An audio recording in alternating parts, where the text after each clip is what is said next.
بسم اللہ الرحمن الرحیم۔ امام علی علیہ السلام کی خدمت میں ایک شخص آیا اور عرض کرنے لگا، یا علی ابن ابی طالب علیہ السلام، میں نے اپنی بیٹی کی شادی کروائی لیکن چند ہی ماہ میں وہ شادی ٹوٹ گئی۔ آج کل لوگوں کا پتہ نہیں چلتا، بظاہر تو بڑے اچھے لگتے ہیں لیکن رشتے رکھنے کے بعد اصل چہرہ ظاہر ہوتا ہے۔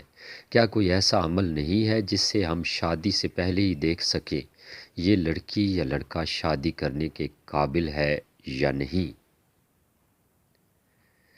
اس پر حضرت علی علیہ السلام نے فرمایا، اگر تم اپنی بیٹی کے لیے رشتہ دیکھ رہے ہو تو تم لڑکے میں یہ دیکھو، جو لوگ اس سے مرتبہ میں کم حیثیت میں ہیں، اگر ان کی عزت کرتا ہے، ان کا خیال رکھتا ہے تو سمجھ جاؤ یہ زندگی میں ایک اچھا شوہر بھی بنے گا اور اپنی بیوی کا بھی خیال رکھے گا۔ لیکن اگر جو رتبے میں اس سے بڑے ہیں ان کی عزت کر رہا ہے لیکن جو مرتبے میں کم ہیں ان کا احساس نہیں کرتا تو سمجھ جانا کہ یہ انسان تمہاری بیٹی کے لیے صحیح نہیں۔ اتنی ہی دیر میں دوسرا شخص اٹھا اور پوچھنے لگا، یا علی علیہ السلام، اگر ہم اپنے بیٹے کے لیے رشتہ دیکھیں تو کیسے پتہ چلے کہ کیا لڑکی ہمارے بیٹے کے لیے صحیح ہے یا نہیں؟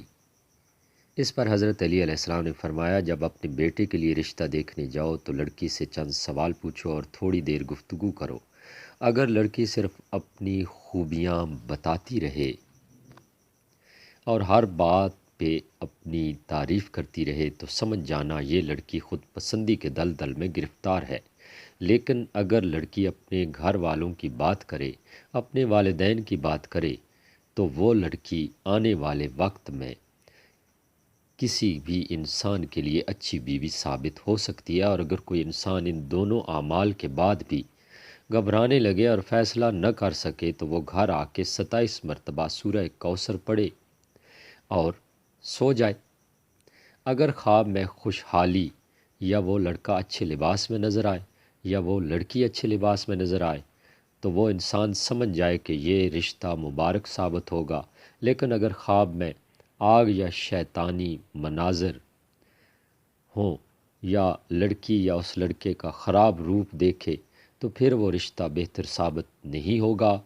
دوستو، اگر آپ لوگوں نے ابھی تک میرا یہ چینل سبسکرائب نہیں کیا تو سبسکرائب کیجئے تاکہ ہر اچھی آنے والی ویڈیو آپ تک پہنچ سکے، اور صدقہ جاریہ کے طور پر اس ویڈیو کو ضرور شیئر کیجیے گا۔ اچھی ویڈیو کے ساتھ دوبارہ حاضر ہوں گے، آپ سے اجازت چاہتے ہیں۔ اللہ نگہبان۔